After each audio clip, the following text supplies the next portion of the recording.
এই যে কুঞ্জ সেবা, এটা এক কুঞ্জ সেবা আর একটা কুঞ্জ সেবা আছে, সেটা বলবো না। বৃন্দাবন থেকে নিরুবন, নিরুবন থেকে নিকুঞ্জ কানন, নিকুঞ্জ কাননে কুঞ্জ সেবা হয়, বুঝেছ? এই কুঞ্জ সেবা দেয় কারা? মহন্তরা। মহন্ত মানে পাশ করা, টাইটেল পাশ করা, জাতিগত গোষ্ঠীগত মহন্ত না। মায়া মোহ থেকে যে অন্ত, সেই হলো একমাত্র মহন্ত, তারই দ্বারাই ওই কুঞ্জ সেবা হয়। আর এর ভিতরে আর একটা গোপন কথা আছে, সেটা ভুলে যাই, কেন না জীবনে আসা হবে কিনা জানি। আমার নিঃশ্বাসের বিশ্বাস, কীর্তন গাছে তো বহুদিন, এই 49 বছর আমার কীর্তনের বয়স, আমার দেহের বয়স না, কীর্তনের বয়স 49 বছর পড়েছে। আর কদিন লাগবে? আর আবার সময় আছে, আর হয়তো হতেও পারে, নাও হতে পারে।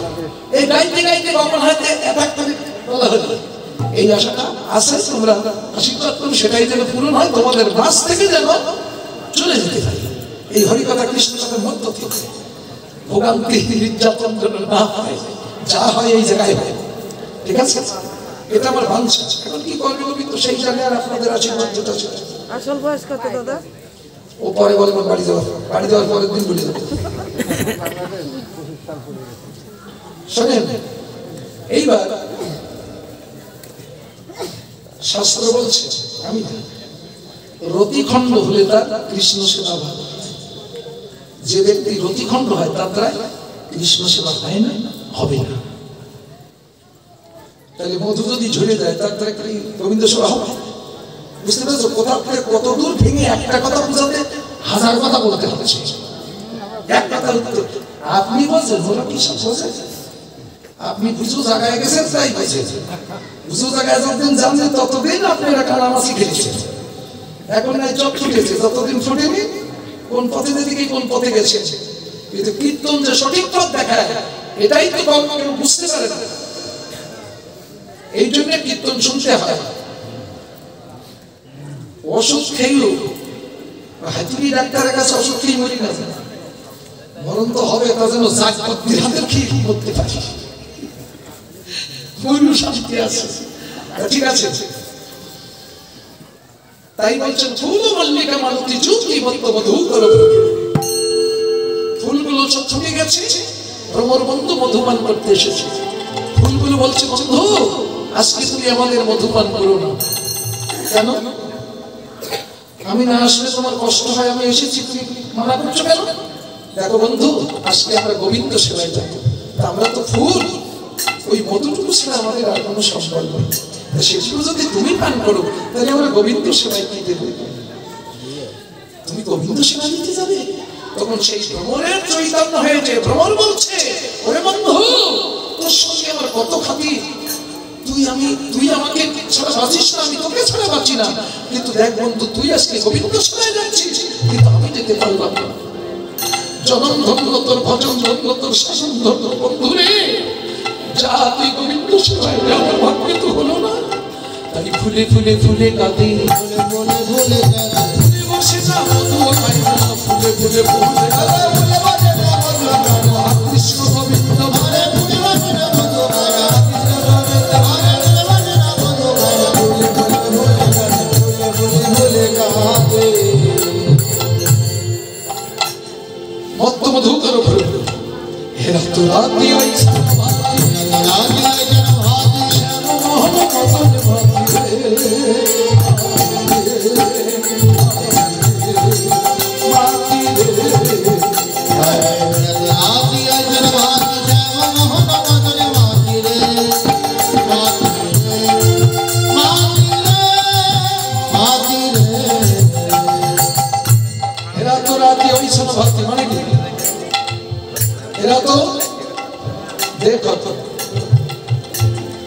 রাতি মানে রাত্রি, এখন দেখছি এখন দিন বলে তো মানবো, তাই বলছে হেরা তো রাতি, এখন দেখছি এখন রাত।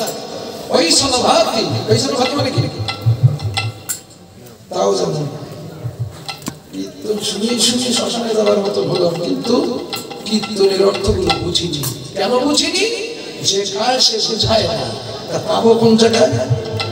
এসব মাত্র এই দোকানে, এইরকম দোকানে ছাড়া পাওয়া যায় না, তাই না? কানের দুল স্টেশনারি দোকানে খুঁজতে হয় না, মিষ্টির দোকানে গেলে কানের দুল পাওয়া যায়। আমরা সব এইরকম দোকানে খুঁজে রাখি যে এইসব দোকানে এইসব চাল রাখি, দোকানের খবরও রাখি না কোন দোকানে কোন কোন পাওয়া যায়। ওই চলো ভাবি মানে ওই সেদিনের কথা মনে পড়িল, সেদিনের কথা মনে পড়ে কাটাইনি ব্রতের কথা, সেদিনের কথা মনে পড়ে ব্রতের কথা, সেদিনের কথা মনে পড়ে হাতি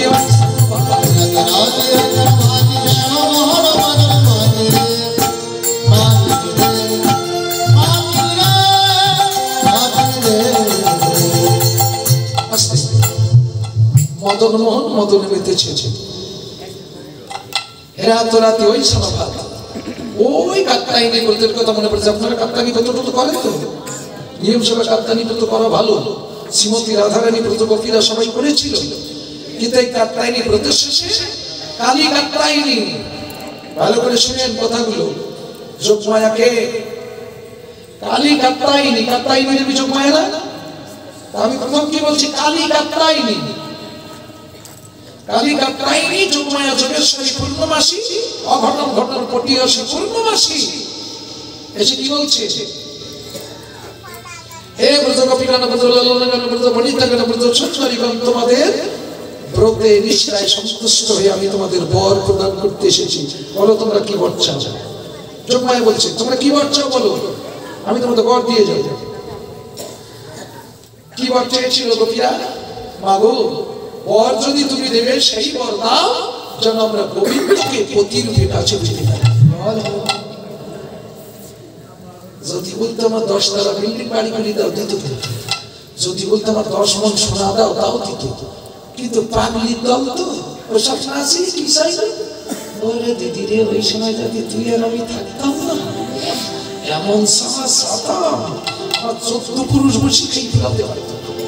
কিন্তু পাগলের দল কি চাইছে ভগবানের কাছে? যেন আমরা গোবিন্দকে পতিরূপে পেতে চাই। এটারও স্যার অনুরাগী ভক্ত চায় না, রাগের ভক্তরা চায়। অনুমানে ছোট ছোট রাগের মানুষ যারা ছোটখাটো, আর যারা রাগ মার্গের ভক্ত অনুনে শুধু রাগ রাগ অনুরাগ বোঝো? অনুরাগ না জেনে রাগের ঘরে যাবি কি করে?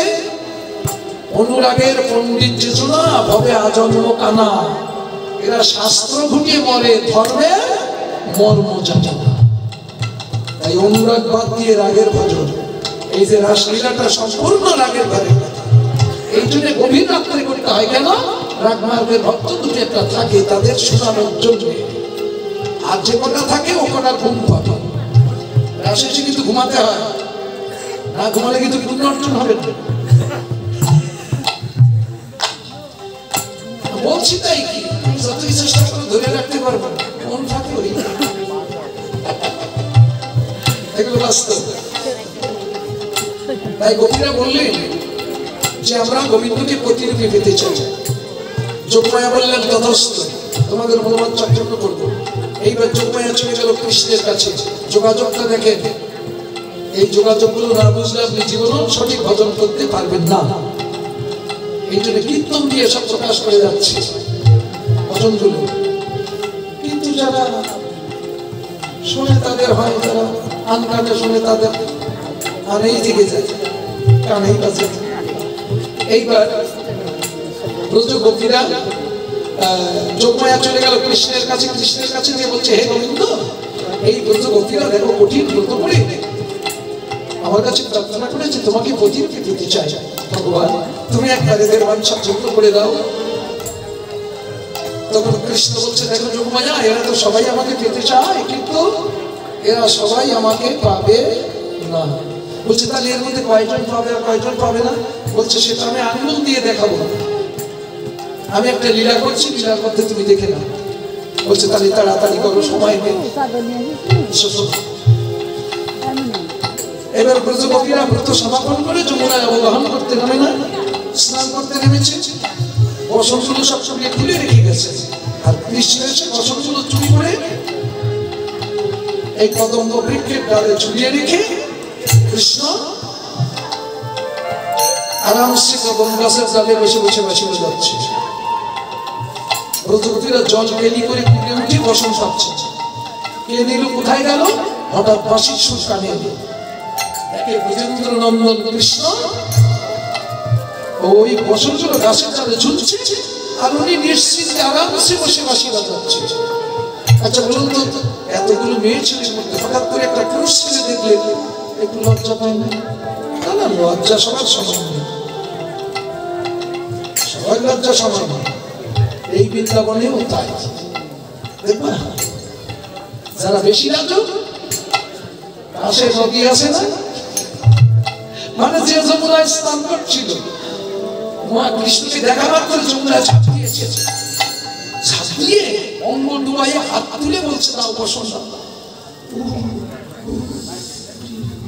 একটু নেমে দেখো তোমার বসন দাও। কৃষ্ণ বলছে দেখো তোমাদের কার কোন বসন আমি তো জানি না, তোমাদের বসন এসে তোমরা নিয়ে যাও। না, তোমার ওখানে যাবো না, তুমি বসন ফেলে দাও। এইবার যাদের ওদের একটু কম লজ্জা, তারা কিন্তু জলে নামে। তারা কি করেছে জানো? বড় বড় বৃক্ষ আছে বৃন্দাবনে, সেই বৃক্ষের আড়ালে দাঁড়িয়ে হাত বাড়িয়ে বলছে দাও বসন দাও, এই যে বসন দাও। আর যাদের লজ্জা, ঘৃণা, ভয়, মান, অপমান, সম্মান কিচ্ছু নেই, তারা কি করেছে জানো? ওই কদম্ব বৃক্ষকে ঘেরা করে দুহাত তুলে দাঁড়িয়েছে, হে গোবিন্দ, এ দেহ তো তুমি তৈরি করেছো, তোমার দেহ, তোমার কাছে কিসের লজ্জা? তুমি নেমে এসো আমাদের কাছে। ডাকার মতো ডাকতে পারিলে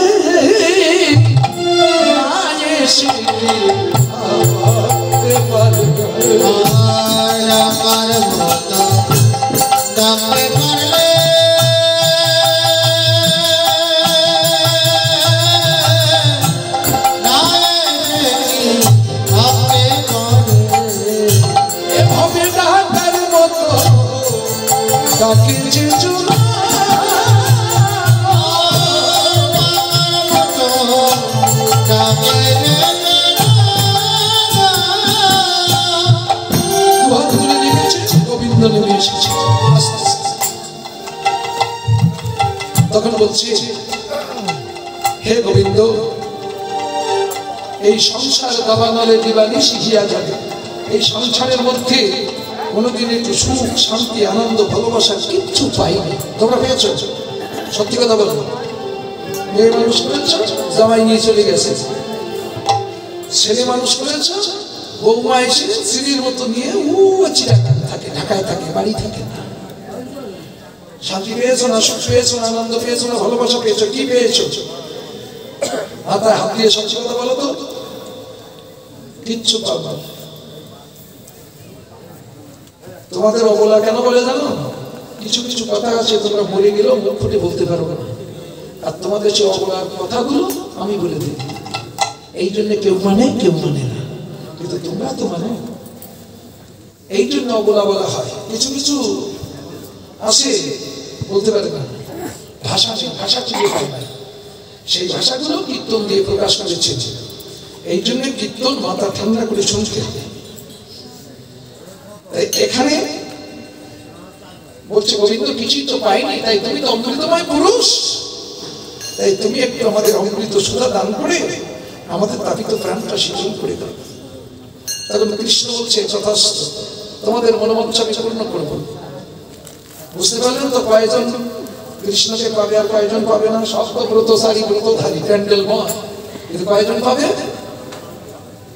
কেউ জলে ঝাঁপ দিল, কেউ গাছের আড়ালে দাঁড়ালো, আরে এ ধরে কজন?